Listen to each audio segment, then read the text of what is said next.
Hey everybody, welcome to Hills and Gills. Chuck back with you with another jig tie. Today we're tying up a little 1 32 ounce on a number one hook, lightweight type crappie jig in the green and gray smoke pattern. Excellent for murky, muddy water, also on those bright sunny days. This is an all-around great little pattern to have in your tackle box here. Simple tie, so let's get ready to tie up this little smoke green crappie jig. Okay, guys, let's get this little 1 32 ounce jig tied up here. We're going to be using a white thread today. This is an Abe, I do it. And we're going to run all the way back to the bend of this hook,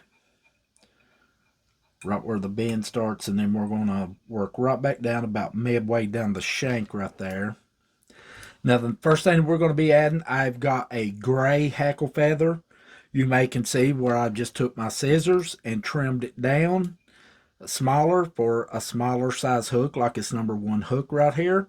And we're going to be putting this, of course, on the back for a kicker feather. And all we're going to do is just expose that stem a little bit on that bad boy.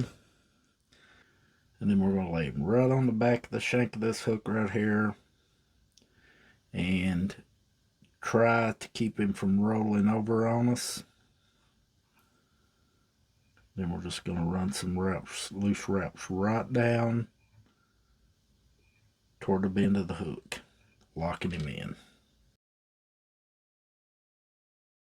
The next step, we're going to be adding some green synthetic hair. This is crafting fur. I got this off of Amazon. Super cheap. I got about 18 packs of a variety of different colors in it. And we're just going to take a small pinch, and this is kind of like bucktail. It's kind of all what I call misaligned, jagged up. So you have to stack it a little bit. The longer ones and move down to about the length that you need.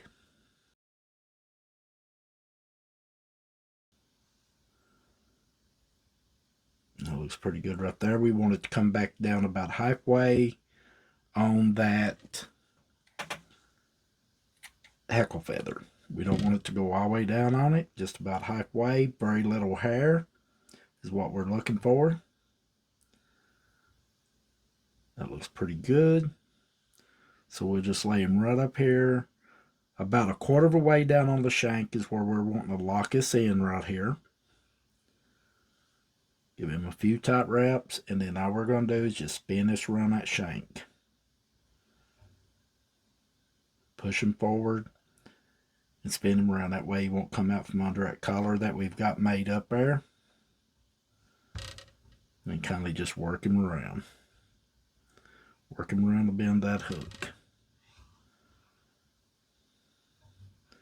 That looks pretty even right there. And then we'll just go ahead and lock this in. Run our thread back up toward the back of the jig head.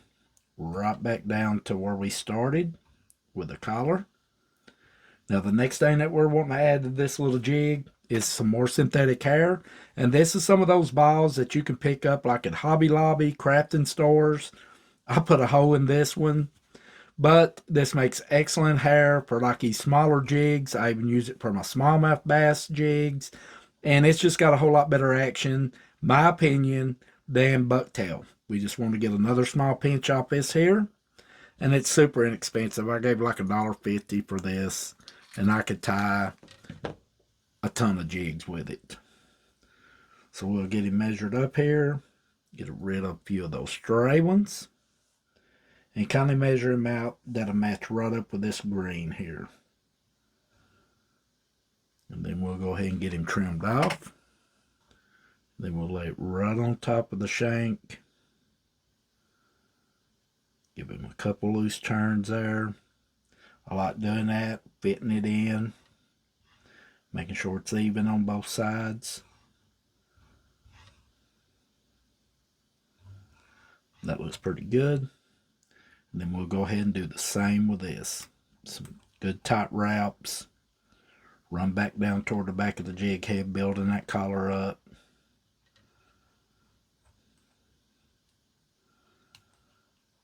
And then right back down behind the jig head. There we go. Now the next thing we're going to be adding is some flashing. And we're going to be going with silver on this little tie right here. Give it just a little bit of eye catching in the water. And we're going to do about 3 strands on each side of the jig. And I always like starting to work with the cut in. That way we know that it's all even. And I'm going to lay it right down the side of that shank. And I want it to come right back past the hair a little bit. That synthetic hair we put on, I want it to come right past it. Make sure he's laying right on there. Give him a couple of loose turns or so.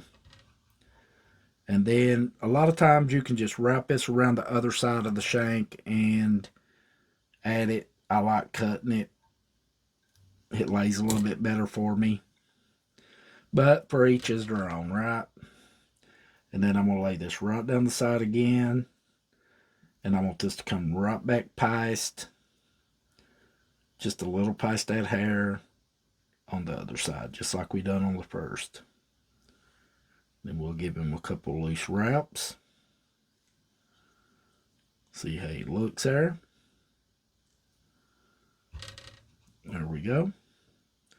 And then we'll go ahead and we will get this trimmed up as well.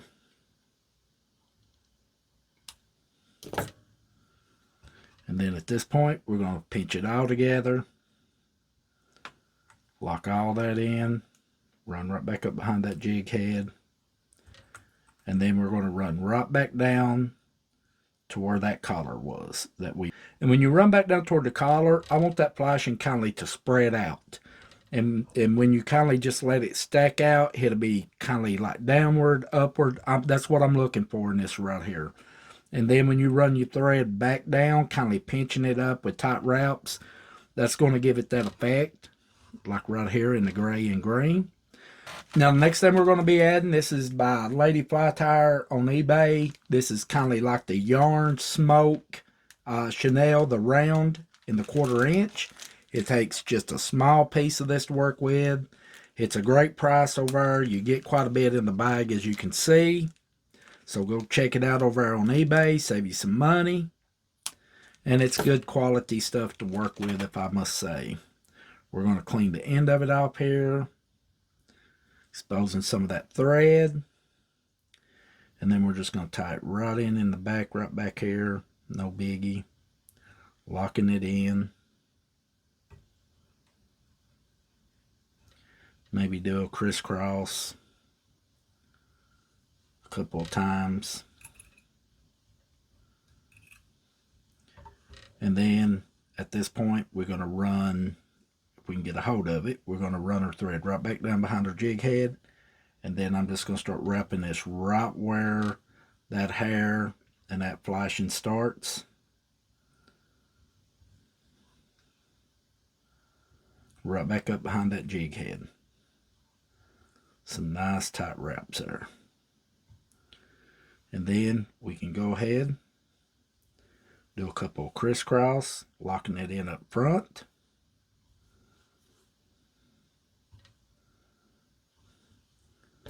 Go ahead and get this excess trimmed off. And then we'll just go ahead and lock it in here, building that collar up. And the tighter you get it, the more it's going to pull that chenille back, exposing that green head where you can see the eyes and stuff. So you want to give it some tight wraps to lock it in and kindly pinch it off where it won't lay across your jig head as much. And then at this point, we're just ready to go ahead and get this welt finish.